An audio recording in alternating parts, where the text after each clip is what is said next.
Isengesho ni umwuka w'umukristo. Iyo dusenga tuganira n'Imana tugahabwa imbaraga nshya. Ariko hari ibintu 10 by'ingenzi utagomba kwibagirwa igihe uri gusenga. Iyo usenga ujye uzirikana uwo usenga mbere ya byose. Ibintu 10 utagomba kwibagirwa mu gihe uri gusenga. Icya mbere, kumenya uwo usenga. Uzirikane ko usenga Imana ishobora byose, Data wa twese dukunda. Icya kabiri, umwuka wo kwicisha bugufi. Kugira ngo usenge Imana ikumve, jya wicisha bugufi mu isengesho ryawe, jya uhegera utiyemera, ahubwo ugaragaze guca bugufi imbere yayo. Icya gatatu, kugaragaza ukwizera. Ntugasenge nk'udatekereza. Menya neza ko ibyo usabye Imana ishoboye kubikora. Sengana ukwizera, senga wizeye. Imana nibona uko kwizera kwawe izagusubiza idatindiganyije. Icya kane, gushimira mbere na nyuma yo gusenga.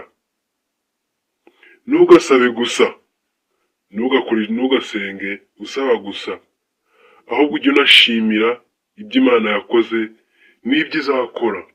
Ibyo byose jya ubyibuka. Icya gatanu, kwatura ibyaha byawe. Jya usaba imbabazi, kuko icyaha gituma habaho urukuta hagati yawe n'Imana. Mu isengesho ryawe ntugasabe gusa cyangwa ushimire gusa, ahubwo jya usaba imbabazi ku byaha byawe. Icya gatandatu, kwibuka abandi mu isengesho. Ntugasengere gusa ibyawe gusa, ujye wibuka inshuti yawe, umuryango wawe ndetse n'abarushye. Icya karindwi, kuganira n'Imana mu kuri. Ntugire ikinyoma mu isengesho ryawe, ntugire icyo ubeshya Imana, ntugire icyo uryarya Imana.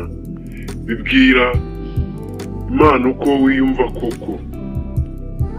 Ibyo bituma Imana yumva neza uko wiyumva nawe koko.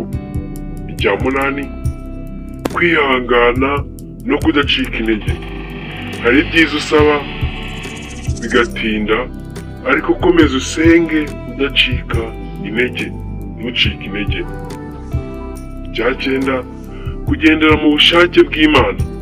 Ntugasabe ibintu bihabanye n'ijambo ryayo, ahubwo ushake ko ibyo ishaka biganza. Ntugasabe ibintu bihabanye n'ijambo ryayo, ahubwo ushake ko ibyo ishaka biganza. Reka tuze tujye ku cya 10. Icya 10, senga mu izina rya Yesu. Ntugasozere isengesho ryawe mu kubindi bintu.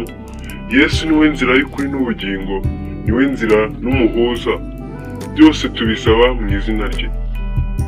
Niba usenga, ntugasozere isengesho ryawe ku bindi bintu. Ujye useza uvuga izina Yesu, kuko niwe muhuza.